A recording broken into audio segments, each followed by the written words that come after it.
The midsize sedan is a dwindling vehicle class in the United States. However, they offer a great blend of driving experience and space. Honda, in particular, has one of the best offerings, the Accord. It's not only fun to drive, but also incredibly reliable. This 9th generation certified 2017 Accord Sport can be had for under $17,000, and you get a solid driving, refined car with decent features for the money.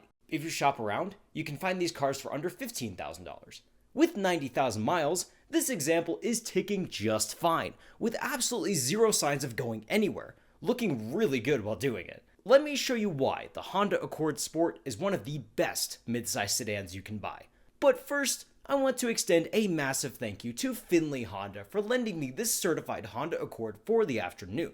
The 9th gen Accord has an instantly recognizable exterior. In fact, it's actually the biggest Accord ever made. This is because the 10th and 11th gen Accords actually got slightly smaller. And better yet, 2017 was the last year for both the V6 engine and the coupe. The front end is actually really well designed. The grille is flanked by this massive chrome bar spanning the halogen headlights with LED daytime running lights. The badge is perfectly centered in the middle. The lower part of the grille is reminiscent of a BMW in my opinion, featuring a trapezoidal mouth in the middle with nicely integrated LED fog lights, putting this ahead of competitors. Nicer models, such as the Touring, offered full LED headlights in the front though. The side offers a design reminiscent of more luxury sedans with some of the best 19-inch factory wheels ever put on a Honda, 2 clean body lines running from front to back, and some nice chrome door handles and window trim, which also reminds me of a BMW.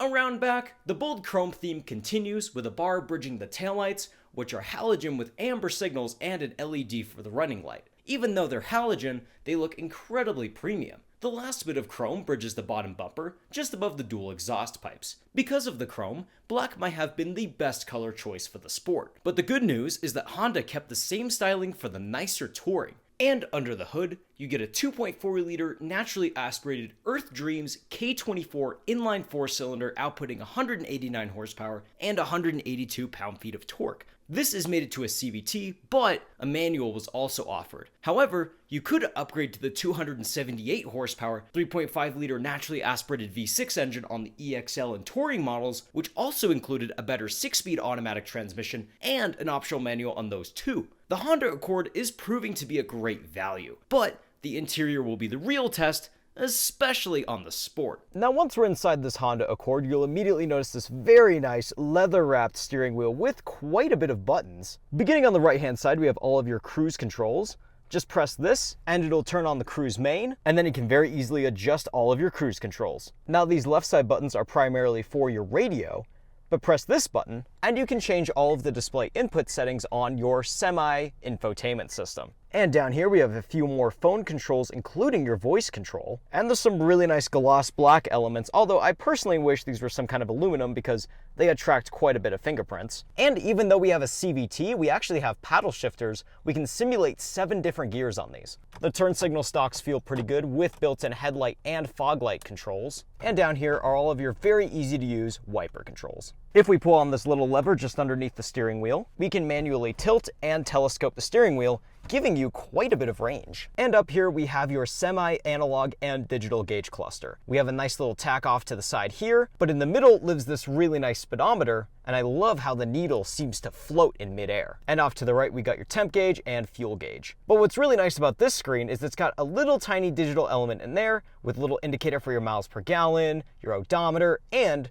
what gear you're in addition to the temperature. It's a really well laid out system given the model year. But just off to the side here, we got your Econ button. This turns on a little light inside of the dashboard, which saves you slightly more fuel by lowering the RPMs on the CVT. And of course, we can turn off the traction control if we want, although we have some more blank switches. Maybe you could put an eject seat button. All jokes aside, you got your hood latch down there. And a really cool thing about this Accord Sport is we have these stainless steel pedal caps. Even though it's a top-mounted pedal, the pedal curve feels pretty natural, and the brake feel is a little sensitive, but I find it very easy to get used to. It's a very well done setup. And on our door panels, we have some nice soft touch materials, some slightly less soft touch materials, even though they still feel quite nice. This fake carbon fiber down here where our door handle lives. We have all of your mirror controls, lock controls, and we have one touch down and up for only the driver's window.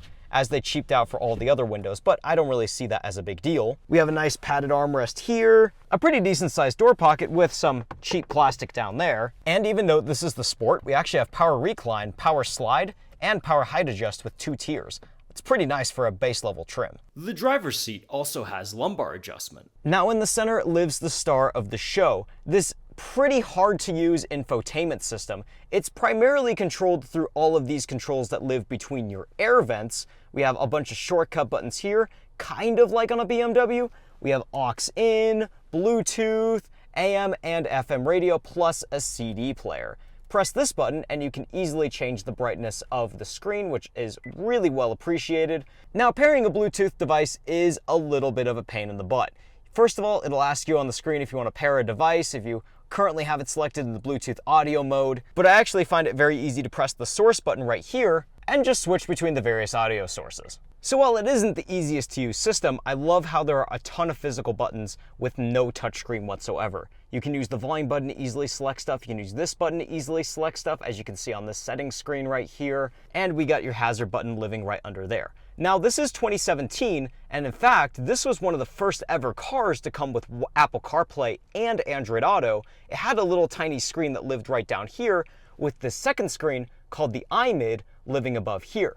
The one problem with this infotainment system is, based off of my research, it is almost impossible to put an aftermarket stereo in this, because what you have to do is you basically have to somehow wire splice this head unit, bury it in the back of the stereo, and then somehow retain the functionality of that screen, and then you have to get like an expensive kit to retain the functionality of that screen, and it's a pain in the butt anyway, so it's not the best solution, and you kind of have to live with the head unit you got. So it is really nice because you can use the back and next buttons to go through your Bluetooth, but if you're looking for Apple CarPlay, I suggest just getting like a Touring or an EX of one of these, although the Sport is visually one of my favorites. Now, we do get a backup camera, but as you can see, even though we have flexible trajectory lines, it's not of the finest quality as I would expect. Just beneath here, all your fully physical climate controls. It's a little difficult to jump from low to high. You kind of have to just spam the button.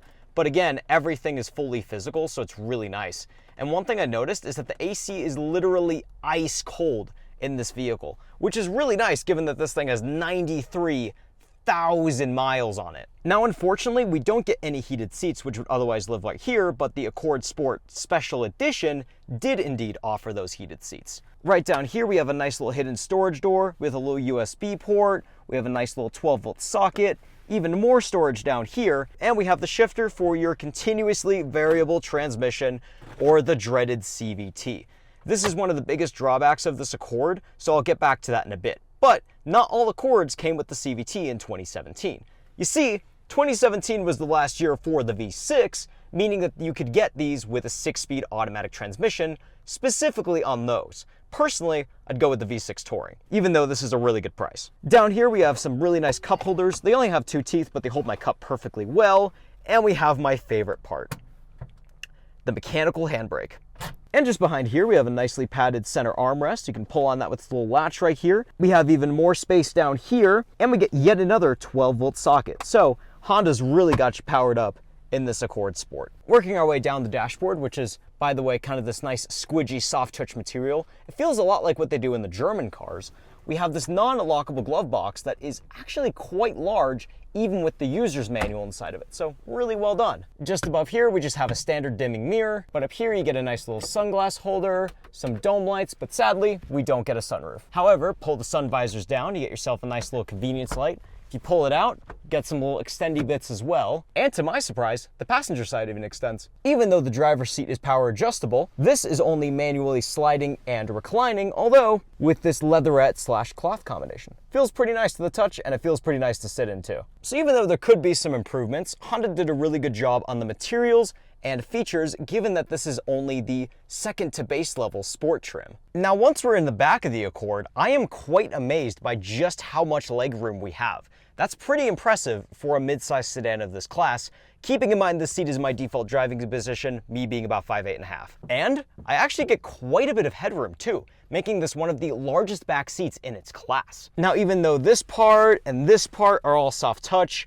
This is unfortunately really cheap plastic, but honestly, who cares? Now, even though we do get backseat pockets for both the driver and passenger sides, we unfortunately don't get any kind of air vents or any storage of the sort. This is something that the Mazda 6, which I also recommend you check out my review on, did just a little bit better. The back seats here are also incredibly cushiony. I think that they did a great job on these. But we're not done just yet. Pull down the center armrest and we get two little cup holders. There's two different sizes. It's actually pretty well padded, but that's about all there is to it. I also wish we had some kind of pass-through to the rear trunk area, but it's really no big deal. But how is middle seat comfort? We do have this nice little transmission tunnel, sending my feet to the outer two floorboard areas as per usual. But headroom is still pretty good, and there's still some decent support for my co-passengers. Now, I want to provide a little bit of a personal anecdote. I have taken a 1-hour road trip in the middle seat of a Honda Accord of the same body style, same model year, and same trim, so I can comment that this is actually relatively comfortable. Not the best thing in the world, of course, but if you can just do it for an hour, it's perfectly fine. But Honda did give you some nice little convenience lights.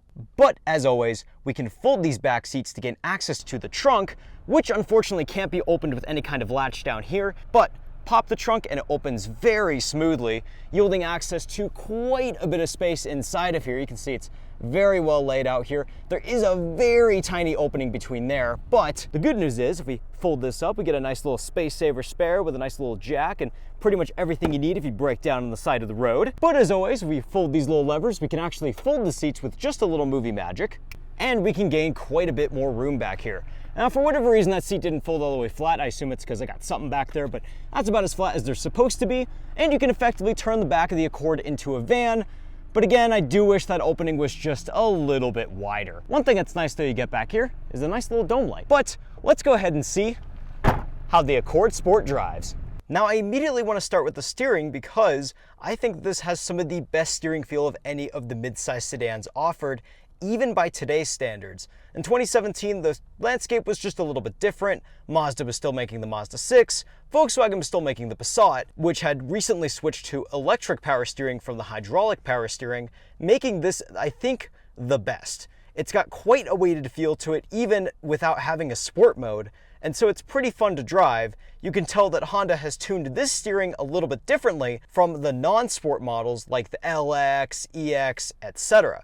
I wish that they all drove like this, and I think it's pretty nice, pretty impressive. Now, even though we don't get a top-mounted pedal, I think the throttle curve is pretty good. Now, because we have a CVT, I find it to be a little sluggish right off the line, so I don't have the confidence of gunning it, although I suspect by changing it into sport mode, that should fix the issue just fine. However, I find that sometimes it holds the revs up for just a little too long. Like, for example, I was getting on the highway trying to get about to 70 miles per hour, and I found it getting to around 5,500 to 6,000 RPM and kind of holding itself there for a very uncomfortable period of time. I think that that's something that should have been fixed, but oh well, it's a $17,000 car. And that's not to say it's an issue, that's just how the car came from factory. That's a minor thing, but something I thought was worth mentioning. Road noise is not terrible. I would say it's not too loud, it's not too quiet, it's honestly just right for a car of this class. Now, suspension is a little rough. Going into potholes, going over bumps, you're going to be feeling most of the bumps with the 19-inch wheels and the sport suspension on the Accord Sport. If you're looking for a smoother ride, I do recommend going with like one of the EXs or LXs, although funnily enough, the Tourings have the same wheels as this.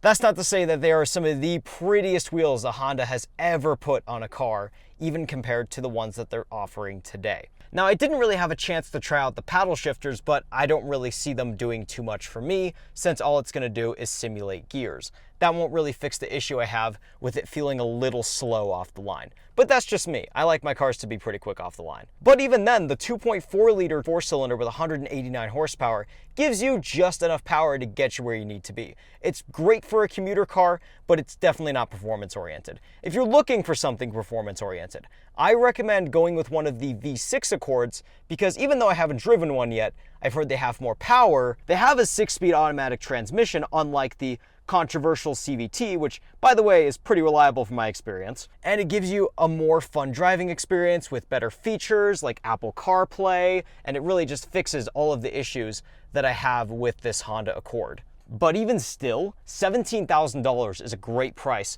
for a really reliable vehicle with 93,000 miles on it, power seats, and a relatively robust driving experience.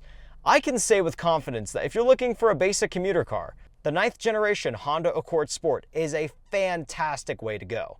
But I recommend cross-shopping vehicles like the Toyota Camry and the Mazda 6, both of which I've done reviews on. But no matter how budget-friendly and reliable your vehicle is, I hope you guys drive safe. Thank you to Findlay Honda, and thank you for watching.